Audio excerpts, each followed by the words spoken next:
ನಮಸ್ಕಾರ. ನಾನು ವೈದ್ಯ ಸಮರ್ಥ್ ಪಿ ರಾವ್, ಅಮೃತ ಆಯುರ್ವೇದಿಕ್ ಸೆಂಟರ್, ಬಸವನಗುಡಿಯಲ್ಲಿ ಪ್ರಾಕ್ಟೀಸ್ ಮಾಡ್ತಾ ಇರೋದು. ಈ ಸಂಚಿಕೆಯಲ್ಲಿ ನಾವು ಈ ಶಿರೋರೋಗದಲ್ಲಿ ಅಪತ್ಯಗಳು ಏನೇನು ಅಂತ ನಾವು ತಿಳ್ಕೊಳ್ಳೋಣ. ಶಿರೋರೋಗ ಅಂದರೆ ಈ ಶಿರಸ್ಸು ಪ್ರದೇಶದಲ್ಲಿ ಯಾವ್ಯಾವ ಕಾಯಿಲೆಗಳು ಬರುತ್ತೆ ಅದಕ್ಕೆಲ್ಲ ಶಿರೋರೋಗಗಳು ಅಂತ ಕರಿತೀವಿ. ಪರ್ಟಿಕ್ಯುಲರ್ ಆಗಿ ಈ ಶಿರಶೂಲ ಅನ್ನೋದು ಒಂದು ಮುಖ್ಯವಾಗಿ ಬರುತ್ತೆ. ಶಿರಶೂಲ ಅಂದರೆ ತಲೆನೋವು, ಅದನ್ನು ಹಲವಾರು ಹೆಸರುಗಳು, ಸ್ಟ್ರೆಸ್ ಹೆಡ್ಡೇಕು, ಮೈಗ್ರೇನು. ಸೊ ಈ ಶಿರಶೂಲ ಅನ್ನೋದು ಆಯುರ್ವೇದದಲ್ಲಿ ಹಲವಾರು ವೆರೈಟಿಗಳಿದೆ. ವಾತಜ, ಪಿತ್ತಜ, ಕಫಜ, ಸನ್ನಿಪಾತಜ, ದ್ವಂದ್ವಜ, ಅರ್ಧಾವಭೇದಕ. ಆಮೇಲೆ ಈ ಸೂರ್ಯದ ಕಿರಣಗಳು ಜಾಸ್ತಿಯಾಗಿ ಕಮ್ಮಿ ಆಗ್ತಾರಂಗೂ ತಲೆನೋವು ಜಾಸ್ತಿಯಾಗಿ ಕಮ್ಮಿ ಆಗುತ್ತೆ. ಸೊ ಈ ಥರದ್ದು ಬೇರೆ ಬೇರೆ ಥರದ್ದು ಶಿರಶೂಲಗಳಿದೆ.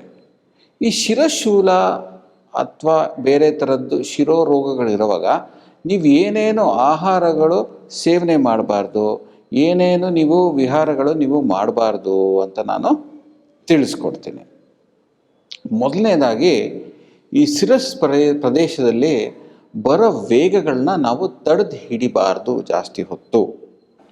ಇವಾಗ ಈ ಶಿರಸ್ ಪ್ರದೇಶದಲ್ಲಿ ಬರೋ ವೇಗಗಳಂದರೆ ಯಾವ್ದು? ಮೊದಲನೇದಾಗಿ ಸೀನದು. ನಿಮಗೆ ಸೀನು ತುಂಬ ಜೋರಾಗಿ ಬರ್ತಾಯಿತ್ತು ಅಂದರೆ ಜಾಸ್ತಿ ತಡೆದು ಹಿಡಿಯೋಕ್ಕೆ ಹೋಗೋದು, ಅದನ್ನು ಸೈಲೆಂಟ್ ಮಾಡೋದು, ಅದೆಲ್ಲ ಮಾಡೋಕ್ಕೆ ಹೋಗಬೇಡಿ. ಆರಾಮಾಗಿ ಸೀನ್ ಬಿಡಿ. ನಿಮಗೆ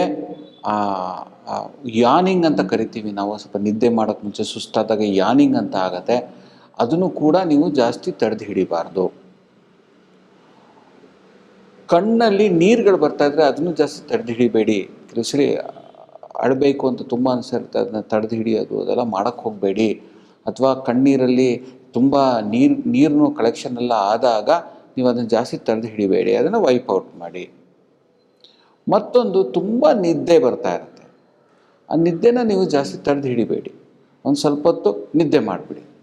ರಾತ್ರಿ ಹೊತ್ತು ತುಂಬ ಜಾಗರಣೆ ಮಾಡೋದು, ನಿದ್ದೆ ಮಾಡದೇ ಇರೋದು, ಇವೆಲ್ಲ ಏನಾಗುತ್ತೆ ಅಂದರೆ ಈ ಶಿರಶೂಲಕ್ಕೆ ಒಂದು ದೊಡ್ಡ ಕಾರಣ, ಶಿರೋರೋಗಕ್ಕೆ ತುಂಬ ಕಾರಣ.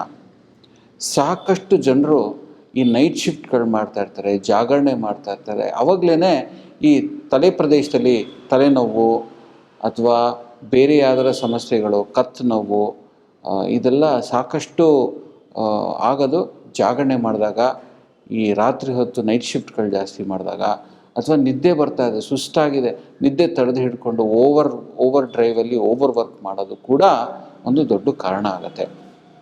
ಮತ್ತೊಂದು ಆಯುರ್ವೇದ ಲಿಂಕ್ ಮಾಡಿರೋದೇನು ಅಂದರೆ ಈ ಮೂತ್ರ ಹೋಗೋದು, ಮಲ ಹೋಗೋ ಅವಸರನೂ ಕೂಡ ನೀವು ತಡೆದು ಹಿಡಿಬಾರ್ದು. ಅದನ್ನು ಕೂಡ ತಡೆದು ಹಿಡಿದ್ರೆ ಏನಾಗುತ್ತೆ ಅಂದರೆ ನಿಮಗೆ ಈ ಶಿರೋರೋಗದಲ್ಲಿ ಕಾಯಿಲೆಗಳು ಬರೋ ಚಾನ್ಸು ತುಂಬ ಜಾಸ್ತಿ ಇರುತ್ತೆ. ಇದ್ರ ಜೊತೆಗೆ ನೀರು ಕೂಡ ಅದನ್ನು ಆದಷ್ಟು ಶೋಧನೆ ಮಾಡಿರೋ ನೀರನ್ನೇ ಸೇವನೆ ಮಾಡಬೇಕು. ಈ ಅಶೋಧಿತ ನೀರು ಅದನ್ನು ತುಂಬ ಫ್ರಿಜ್ಜಲ್ಲಿ ಇಡೋದು ಅಥವಾ ತೆಗೆದು ಪಕ್ಕ ಇಟ್ಟಿರೋದು, ಅದರಲ್ಲಿ ಏನೇನೋ ಕೀಟಗಳು ಅದೆಲ್ಲ ಬಂದು ಸೇರಿಕೊಳ್ಳುತ್ತೆ, ಅಥವಾ ಅದು ಹಳಸೋಗಿರುತ್ತೆ, ಅದು ಕೊಳೆ ಆಗಿರುತ್ತೆ. ಅಂಥ ನೀರು ಜಾಸ್ತಿ ಸೇವನೆ ಮಾಡೋದ್ರಿಂದನೂ ಕೂಡ ಈ ಶಿರೋರೋಗಕ್ಕೆ ದೊಡ್ಡ ಕಾರಣ ಅಂತ ಆಯುರ್ವೇದ ತಿಳಿಸ್ಕೊಡುತ್ತೆ. ಮತ್ತೊಂದು ತುಂಬ ಇಂಪಾರ್ಟೆಂಟ್ ಆಗಿರೋದು ಏನು ಅಂದರೆ ಈ ವಿರುದ್ಧ ಆಹಾರಗಳು ಸೇವನೆ ಮಾಡೋದು ಕೂಡ ಶಿರೋರೋಗಕ್ಕೆ ಅಥವಾ ಶಿರಶೂಲಕ್ಕೆ ಒಂದು ದೊಡ್ಡ ಕಾರಣ ಆಗುತ್ತೆ. ವಿರುದ್ಧ ಆಹಾರಗಳು ಅನ್ನೋದು 18 ವೆರೈಟಿ ವಿರುದ್ಧಗಳಿವೆ. ಅಂದರೆ ಯಾವ್ಯಾವ ಥರದ್ದು ಬೇರೆ ಬೇರೆ ಆಪೋಸಿಟ್ಸ್ ಅಂತ ಕರಿತೀವಿ. ಅದರಲ್ಲಿ ಈ ವಿರುದ್ಧ ಆಹಾರದಲ್ಲಿ ಒಂದು ವೆರೈಟಿ ಏನಂತ ಹೇಳೋದು ಅಂದರೆ ಈ ಆಹಾರ ವಿರುದ್ಧ, ದೇಶ ವಿರುದ್ಧ, ಕಾಲ ವಿರುದ್ಧ, ಮಾತ್ರ ವಿರುದ್ಧ, ಶೀತ ವಿರುದ್ಧ, ದೋಷ ವಿರುದ್ಧ, ಈ ಥರ 18 ವೆರೈಟಿ ವಿರುದ್ಧ ಆಹಾರಗಳಿರುತ್ತೆ. ವಿರುದ್ಧ ಆಹಾರಗಳು ನೀವು ಸೇವನೆ ಮಾಡಬಾರ್ದು. ಆ ಸೇವನೆ ಮಾಡಿದ್ರೆ ಶಿರೋರೋಗಕ್ಕೆ ಒಂದು ದೊಡ್ಡ ರೀಸನ್ ಆಗುತ್ತೆ. ಕೊನೆಯದಾಗಿ ಇಂಪಾರ್ಟೆಂಟ್ ಏನು ಅಂದರೆ ದಿವಾಸ್ವಪ್ನದಲ್ಲಿ ನೀವು ಜಾಸ್ತಿ ಮಾಡೋದ್ರಿಂದನೂ ಕೂಡ ಈ ಶಿರ ಪ್ರದೇಶದಲ್ಲಿ ದೋಷಗಳು ಸೇರ್ಕೊಳ್ಳೋದ್ರಿಂದ ನಿಮಗೆ ಶಿರಶೂಲ ಆಗುತ್ತೆ. ಸೊ ಈ ಶಿರೋರೋಗ, ಶಿರಶೂಲ ಕಮ್ಮಿ ಆಗಬೇಕು ಅಥವಾ ನಿಮಗೆ ಆಗಲೇ ಇದೆ ಹೋಗಬೇಕು ಅಂದರೆ ನೀವು ದಿವಸದಲ್ಲಿ ನಿದ್ದೆ ಮಾಡೋದು ಅಭ್ಯಾಸ ಮಾಡಲೇಬಾರ್ದು. ಆಯುರ್ವೇದ ಹೇಳುತ್ತೆ ದಿವಸದಲ್ಲಿ ನಿದ್ದೆ ಮಾಡೋದು ಈ ಸ್ಪೆಷಲ್ ಕ್ಯಾಟಗರಿ, ವಯಸ್ಸಾಗಿರೋರು, ತುಂಬ ಮಕ್ಕಳಿರೋರು, ಕಾಯಿಲೆಗೆ ಒಳಗಾಗಿರೋರು, ತುಂಬ ದೂರ ಪ್ರಯಾಣ ಮಾಡಿರೋರು ಮಾತ್ರ ಅದನ್ನು ದಿವಸದಲ್ಲಿ ನಿದ್ದೆ ಮಾಡ್ಬೋದು. ಬೇರೆಯವರು ದಿವಸದಲ್ಲಿ ನಿದ್ದೆ ಮಾಡಿಕೊಡೋದು ಅಂತ ಆಯುರ್ವೇದ ಹೇಳುತ್ತೆ. ಮುಂದಿನ ಸಂಚಿಕೆಯಲ್ಲಿ ಮತ್ತೊಂದು ಮಾತಾಡೋಣ. ಇಲ್ಲಿವರೆಗೂ ನಮಸ್ಕಾರ.